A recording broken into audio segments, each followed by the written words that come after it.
అదే RTV app వార్తల్ని క్షణాల్లో చదివే అవకాశం ఉంటుంది. ఒక న్యూస్ పేపర్, ఒక టెలివిజన్ ఛానల్ మీ చేతుల్లో ఎప్పుడూ ఉంటాయి. ఈ నెల 30వ తారీఖున రాయలసీమ ప్రాజెక్టుల సాధన సమితి ఆధ్వర్యంలో సిద్ధేశ్వరం అలుగు నిర్మాణంతో పాటు రాయలసీమ ప్రాజెక్టులకి మరి చివరి ఆయకట్టు వరకు కూడా నీళ్లు అందించడానికి అవసరమైనటువంటి ప్రతిపాదనలతో అదేవిధంగా కృష్ణా జలాల బోర్డును కర్నూలులో ఏర్పాటు చేయాలనేటువంటి ప్రధానమైనటువంటి డిమాండ్తో మరి ఈ నెల 31వ తారీఖున జరిగేటువంటి ఆందోళనకు భారత కమ్యూనిస్ట్ పార్టీ సిపిఐ తరఫున సంపూర్ణంగా మద్దతు ఇస్తూ ఉన్నాం. మరి ఈ సందర్భంగా ముఖ్యమంత్రి చంద్రబాబు నాయుడు గారి పరిపాలన 1 సంవత్సర పరిపాలనంతా కూడా దాన్ని గమనిస్తే మళ్ళీ తిరిగి రాయలసీమ ప్రాజెక్టుల పట్ల రాయలసీమ ప్రాంతం పట్ల మరి తీవ్రమైనటువంటి వివక్ష మాత్రమే కనపరిచేటువంటి చర్యలు ఈరోజు పెద్ద ఎత్తున తీసుకుంటా ఉన్నాడు.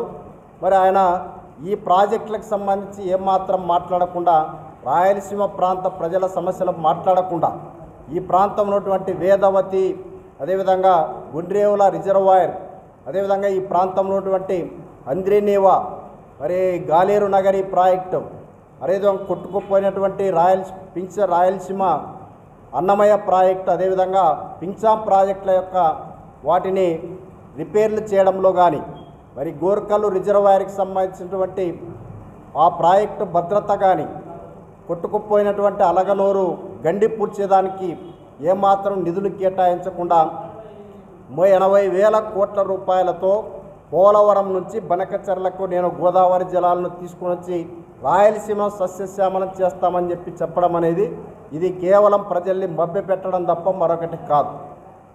ఆయనకు నిజంగా చిత్తశుద్ధి ఉంటే మరి ఈ ప్రాంతంలో ఉన్నటువంటి ప్రాజెక్టులపైన ప్రత్యేకమైనటువంటి దృష్టి కేంద్రీకరించాలని చెప్పి సిపిఐ తరఫున మేము డిమాండ్ చేస్తూ ఉన్నాం.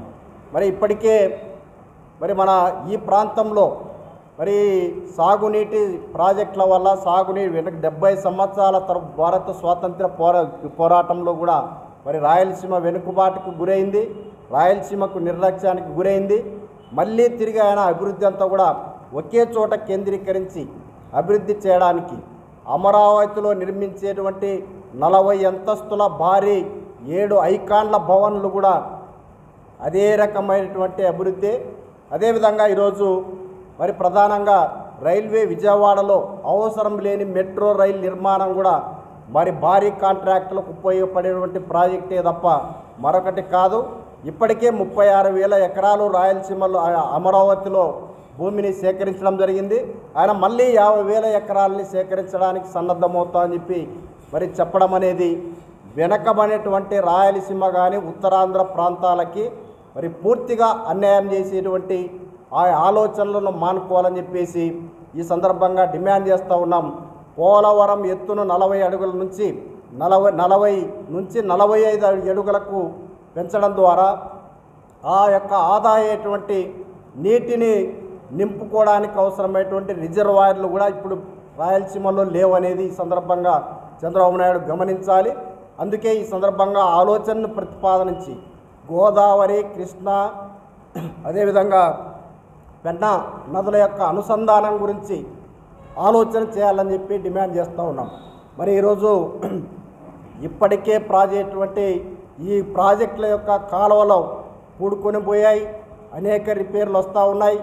నీరంతా కూడా మరి ఏమాత్రం దిగువ ఆయకట్టుకు పోలేనటువంటి పరిస్థితి ఉంది.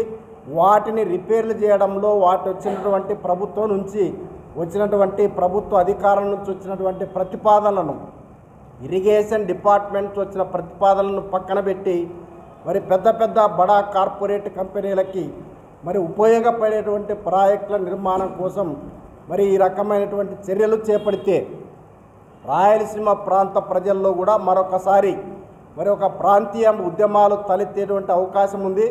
ఇప్పటికే చంద్రబాబు నాయుడు చేసే ఆలోచనల వల్ల రాయలసీమ ప్రజల్లో అనేక అనుమానాలు ఉన్నాయి. వాటిని నివృత్తి చేయాలంటే మరి తప్పనిసరిగా చంద్రబాబు నాయుడు మరి వాటిని విరమించుకోవాలని చెప్పి సిపిఐ తరఫున డిమాండ్ చేస్తూ ఉన్నాం. మంత్రి అదేవిధంగా మాజీ పార్లమెంటు సభ్యుడు వడ్డే శోభనాద్రీశ్వరరావే స్వయంగా చంద్రబాబు నాయుడికి లేఖ రాశాడు. అయ్యా చంద్రబాబు నాయుడు గారు, నీవు మరొక్కసారి అభివృద్ధిని ఒకే చోట కేంద్రీకరిస్తూ ఉన్నావు. వెనకబడినటువంటి రాయలసీమ ఉత్తరాంధ్ర ప్రాంతాలకి అన్యాయం చేసే చర్యలు నువ్వు చేపడతా ఉన్నావు, ఇది సరైంది కాదు. ఈ రాష్ట్రం వ్యవసాయ రంగానికి సంబంధించినటువంటి ప్రధానమైనటువంటి అభివృద్ధితో కూడుకున్నది. మరి ఇక్కడ ప్రాజెక్టులు అన్ని ప్రాంతాల్లో ఉన్నటువంటి ప్రాజెక్టుల యొక్క మరమ్మతులు చేపట్టడం ద్వారా చివర ఆయకట్టుకు సాగునీటికి నీరివ్వడం ద్వారా అలాంటి చర్యలు చేపట్టడం ద్వారానే ఈ ప్రాంతం ఈ రాష్ట్రం సమగ్రంగా అభివృద్ధి అని చెప్పినటువంటి సూచనలు కూడా పరిగణలోకి తీసుకోవాలని చెప్పేసి సిపిఐ తరఫున మేము డిమాండ్ చేస్తూ ఉన్నాం. తెలుగుదేశం పార్టీ కూటమి ప్రభుత్వం ఏర్పడి రేపు జూన్ 4 నాటికి సంవత్సరం పూర్తి చేసుకోబోతా ఉంది. వాళ్ళ మహానాడు కూడా 3 రోజుల పాటు కడప రాయలసీమ జిల్లాలోనే ఏర్పాటు చేస్తూ ఉన్నారు. అయితే వాళ్ళు ఇచ్చినటువంటి హామీలు సూపర్ 6 పథకాలు మాత్రం ఇంకా అమలులోకి రాలేదు. ఈ సూపర్ 6 పథకాలు అమలు చేయాలని రేపు జూన్ 2వ తేదీన అన్ని తహసీల్దార్ కార్యాలయాల ముందు సిపిఐగా ఆందోళన చేస్తూ ఉన్నాం. ప్రధానంగా ఈరోజు గ్రామీణ ప్రాంతాల్లో 3 సెంట్లు, పట్టణ ప్రాంతాల్లో 2 సెంట్లు గృహ నిర్మాణం కోసం 5 లక్షలు ఇస్తున్నటువంటి చంద్రబాబు నాయుడు ప్రభుత్వం నేటి క్యాబినెట్లో తీర్మానం చేసి పక్కకు పెట్టారు, అప్లికేషన్లు తీసుకున్నారు తప్ప దానికి కార్యరూపం దాల్చలేదు. అదేవిధంగా తల్లికి వందనం ఎక్కడ పోయిందో తెలియదు, లేదా అన్నదాత సుఖీభవ 3 విడతలు 4 విడతలు ఇస్తానని చెప్తా ఉన్నాడు, లేదా మహిళలకి ఒక్కొక్క మహిళ ఇంట్లో ఉంటే 1500 రూపాయలు ఇస్తానన్నట్టు మాటలు ఏమయ్యాయో అర్థం తెలియదు, లేదా ఉచిత బస్సు అన్నాడు. వీటన్నిటిపైన రేపు జూన్ 2వ తేదీన పెద్ద ఎత్తున సిపిఐగా అన్ని తహసీల్దార్ కార్యాలయాల ముందు నిరసన వ్యక్తం చేస్తామని చెప్తున్నాం.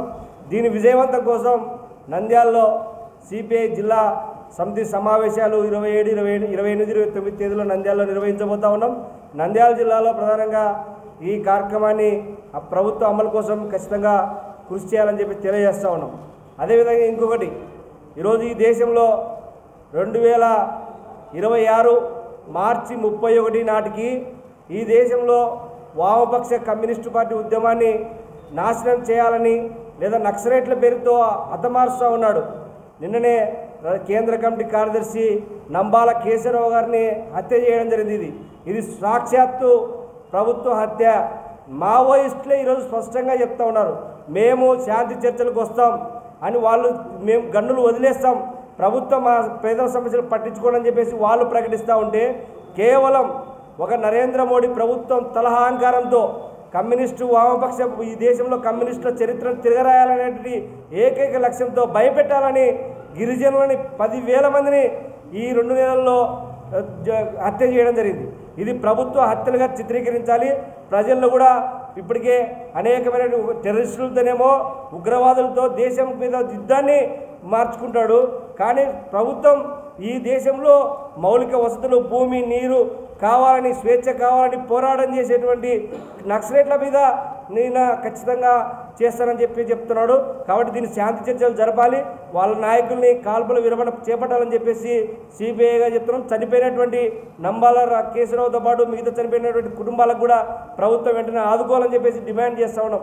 ఇంత దుర్మార్గానికి ఒడిగడుతూ ఒకవైపునేమో నరేంద్ర మోడీకి చంద్రబాబు నాయుడు సపోర్ట్ చేస్తూ ఆయన ఏం మరిన్ని వీడియోస్ కోసం ఛానల్ ని సబ్స్క్రైబ్ చేయండి, లేటెస్ట్ అప్డేట్స్ కోసం వాట్సాప్ ఛానల్ ని ఫాలో చేయండి అండ్ లింక్ డిస్క్రిప్షన్ లో ఉంది.